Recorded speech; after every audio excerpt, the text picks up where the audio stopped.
Hello YouTubers, how are you today? I hope you're doing okay.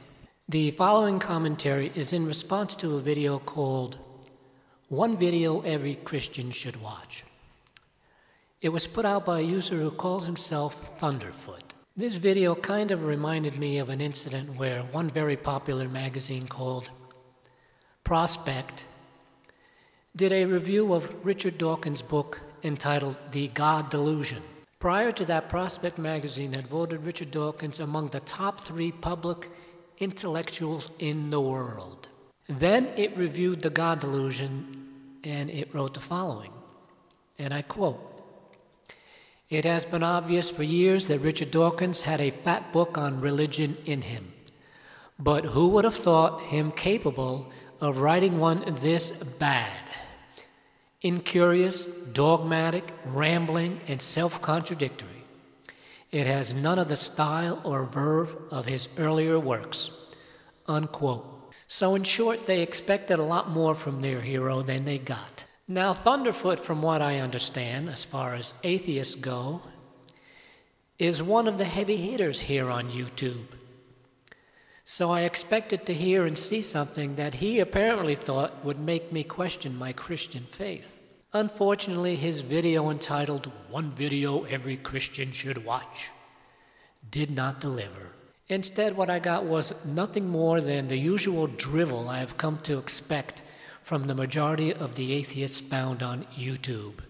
It was just filled with straw man arguments, inaccuracies, and misrepresentations of what Christians believe. It occurred to me that if this guy is one of their best, it's a sad commentary on the quality of atheistic representation here on YouTube.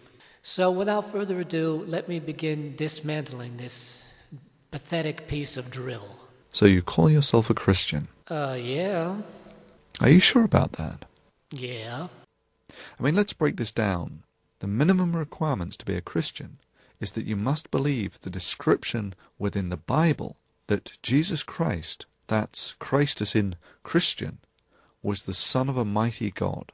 I always have to laugh when atheists suddenly become experts on Christianity. It's like a plumber trying to inform us of the proper procedures to do brain surgery. Considering the fact that Bibles weren't available in print until centuries after Christ's resurrection, what does Thunderfoot think kept the Christians going strong for all that time? Well, what it was is the indwelling Holy Spirit of God that resides in each believer. It was the interactions of the believers with their God, the offering of prayers, and the experiencing of the joy when the prayers were answered. That was the driving force that kept Christianity strong in the world. It always amazes me that many atheists think that we Christians would be stupid enough to pray and never get any answers and just continue to pray anyway. Thunderfoot would be hard-pressed to explain what it was that allowed Christians in the early church to accept the persecutions and even death rather than to easily reject Christ. It wasn't any Bible that did that. Thunderfoot has no clue as to what that is. Well, it was a risen Christ who came to them and changed their lives dramatically. The description within the Bible that Jesus Christ, that's Christ as in Christian, was the Son of a mighty God. As for the status of Christ, he is not portrayed in the Bible as a son of a mighty God, as if to say there are many gods. He is the Son of the only God, and who indeed is almighty. The whole thing is utterly contingent on the veracity of the Bible. So I have one question for you. Do you believe in witches, wizards, and demons? If you answered no to this question, then you're not really a Christian. Here Thunderfoot fails to consider why we might say no. He wants you to believe that the witches or the sorcerers that you see in fantasy movies like Lord of the Rings are the same kind of sorcerers you find in the Bible. But the fact of the matter is that there's very little that is mentioned about witches and sorcerers in the Bible. Apparently there were very few of them, and whatever powers they had were insignificant. The most detailed description we have is in the account of Moses dealing with the Pharaoh's sorcerers. There, the sorcerers were able to mimic some of the things that Moses did, but that seems to be the whole extent of it. Had they had the kind of powers that are depicted in movies like The Lord of the Rings, Moses would have reported the epic struggle that would have ensued. But we find none of that in the struggle between Pharaoh and Moses. There are many battles reported in the Old Testament, and it is significant that none of them report the use of sorcerers in the battles, which would be rather odd if any of the sorcerers had the kinds of powers depicted in Hollywood epics like Lord of the Rings. So my answer would be yes and no. Yes, I believe there were sorcerers during Old Testament times, but no, there were nothing like the ones fabricated in Hollywood epics like The Lord of the Rings.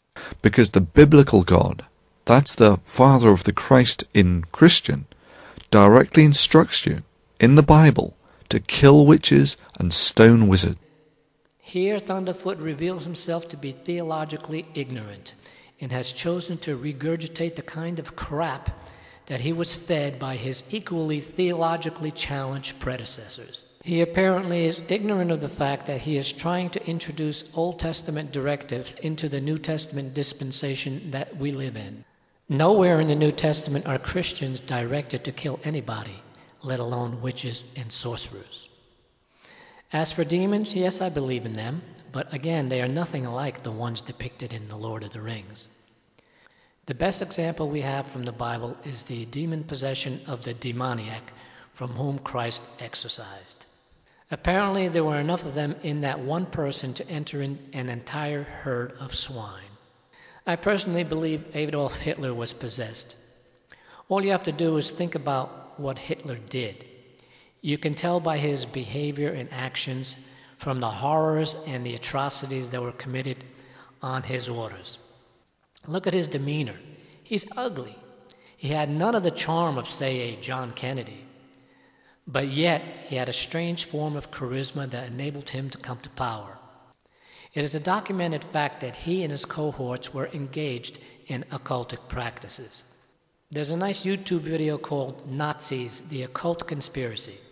It's very telling and demonstrates the kind of evil that can come about because of the actions of those who engage in occultic practices. I also believe Charles Manson was demonically possessed. Manson founded a hippie cult group known as the Family, whom he manipulated into brutally killing others on his behalf.